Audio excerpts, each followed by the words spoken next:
Knowing how to exercise is not the problem. I think most people understand the basics.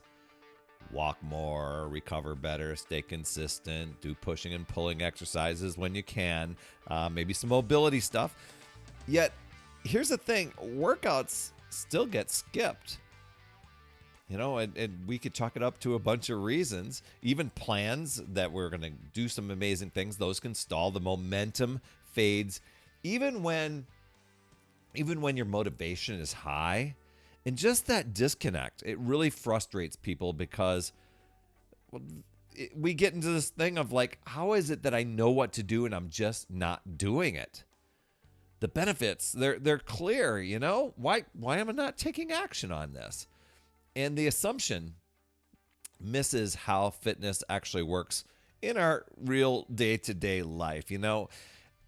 The action of doing exercises, workouts, it isn't because they lack discipline, although I think discipline can be a key thing, but it's usually because the system that's created doesn't support the behavior, especially when you're really wanting to get results.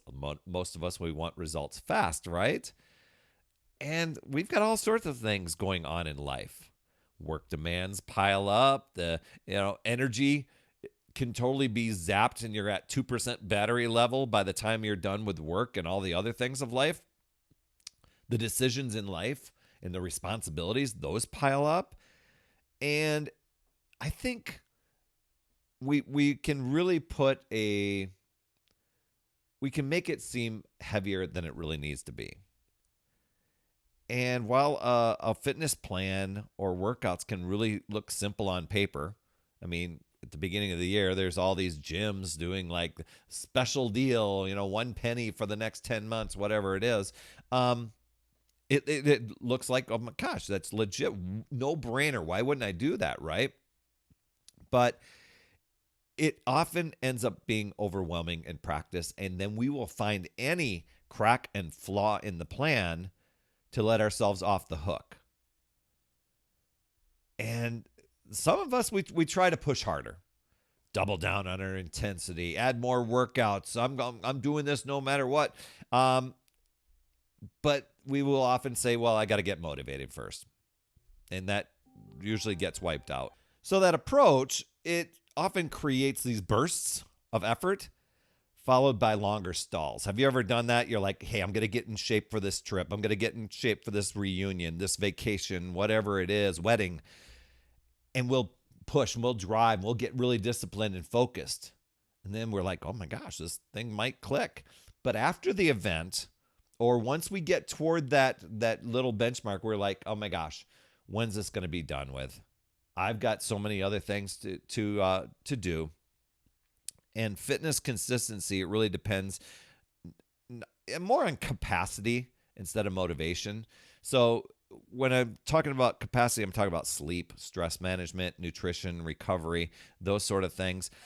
And we tend to tiptoe around workouts and we make them optional instead of this is part of who I am now.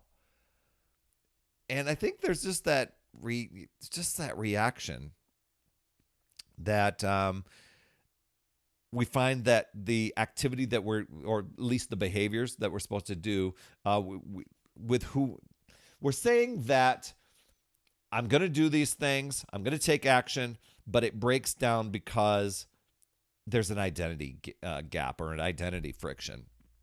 And people often see their workouts or exercise or whatever it is as something that they're just trying to squeeze into life. When am I going to get this in? And I did that for years. I would say, it's like, well, when do I have time to work out today? And I could easily convince myself to push it to the next day or make up for it on the weekend. And we create these negotiations where every workout's got to be a decision. Do I do it? Do I not do it? And we get into this indecision fatigue to where we don't make a choice and we do something else. Well, that is a choice, isn't it? But when your movement's really aligned to the identity of who you are, those decisions, they just fade away because you're just going to take action. You're doing things simpler.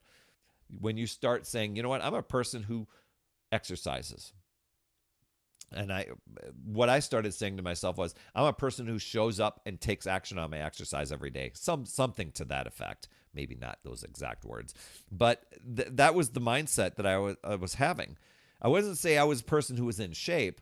I was a person who did the activity that led to me getting in shape. And that led into the word daily getting put in there. And I created some little systems for myself to make it non-negotiable. I mean, the simplest system.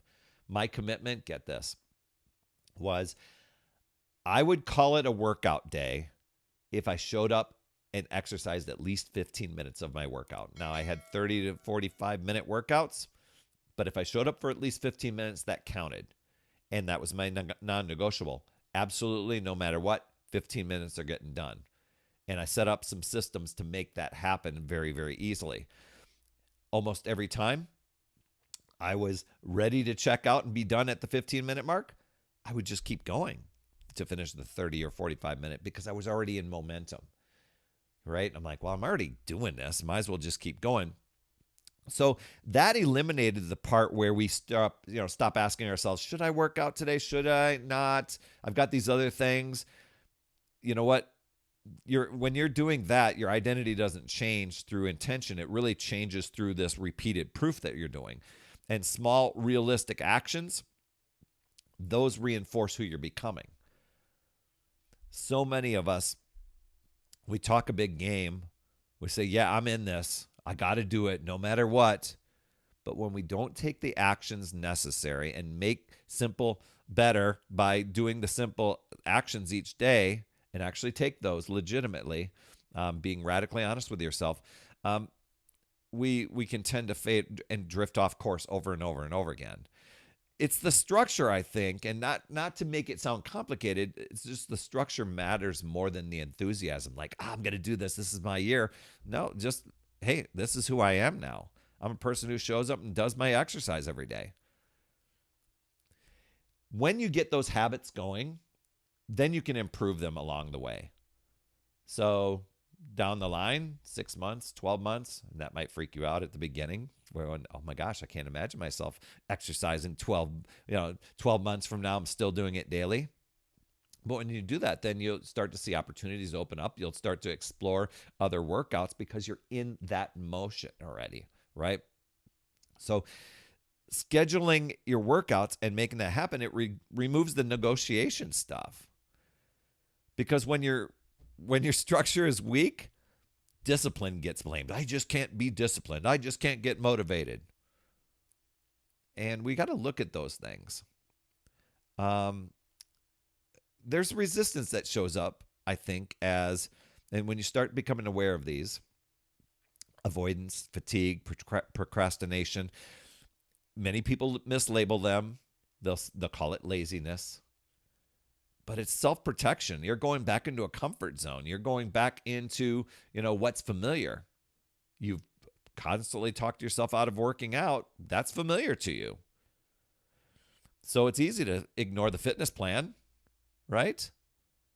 So, and easy to chalk it up to, oh, it's boring. You can create a story around it. I know I did all the time. So tap into that. Watch your environment. The environment matters a lot. And I'm not saying just like, okay, I got to move from the home to the gym. For me, I realized the gym was something that I would tend to avoid because I could talk myself into it's too busy. I don't feel like it, the weather, all this stuff. But I brought my gym at home, simple stuff, minimal equipment. And I just got into developing those habits. Do I love the gym? Oh, I love going to the gym now. But I still do the things at home because I can totally eliminate the things that might take me sideways. Now, the environment for somebody else might be just finding somebody supportive. I joined online communities that were people that would lift each other up as we checked in with our workouts. As a matter of fact, we still do that day to day. For others, maybe it's having your gym clothes laid out. Your equipment's ready. Your space is cleaned up. You've got the time locked out. All that stuff. it helps remove those barriers, right? So progress really focuses on benchmarks. I think those, when you have benchmarks of things, and usually my benchmarks are I commit to 30-day chunks.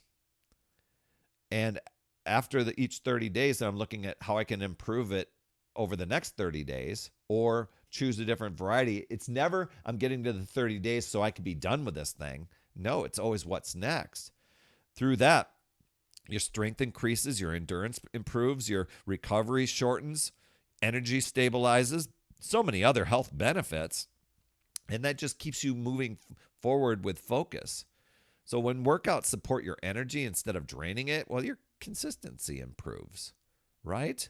So fitness progress builds when effort matches capacity, and that capacity of yours, it grows when recovery improves. And when your plans respect your real life. I think knowing what to do is common. Just creating a system that supports the action and that you take action, that's rare. And when you can flip that switch, consistency, it comes from alignment, not force. And you'll be amazed at the results that you have and how you can continue and sustain this for life instead of this one thing that I did for a short period of time. You've got this, my friend. I'd love to hear your top takeaway from today. You can drop those down in the comments. I promise I will reply. You absolutely rock, my friend. And as always, remember, it's never too late. We'll see you next week. That's another Power Blast podcast in the books. Thanks so much for tuning in. And remember, when you are ready to recharge your battery, make sure you go to talktoperry.com. That's talktoperry.com. That's Perry. And I want to listen. I want to hear, what's going on. I want to help you in that 15-minute call to recharge your battery and reclaim your power so that you're off and running and creating massive momentum toward your dream. Also, every day, I am delivering more motivation, support, tips, and strategies inside my free community with amazing people like yourself. And we are conquering the mindset and the fitness. I do 52 weeks of free training in there. Plus, I coach and I mentor people, as well as give you access to tons of resources and guides. It's called my Upside Down Fitness community because we work on a lot of mindset stuff, the inside stuff. And we're a fun group of people striving to make healthier habits in this awesome chapter of life. So make sure you get in there. I promise you'll absolutely love it. Just head over to upsidedownfit.com and you can get into the group. And hey, you would be an awesome friend if you get over to iTunes or wherever you listen to your podcast and leave an honest rating and review for the Power Blast podcast. It helps awesome people like you find the show even faster, and that's who I'm looking for, awesome people like you. That's all I have for this week, my friend, and just to let you know, you absolutely rock. That's all I have for this week. I'll see you on the next Power Blast podcast, and always remember, it's never too late. We'll see you next week.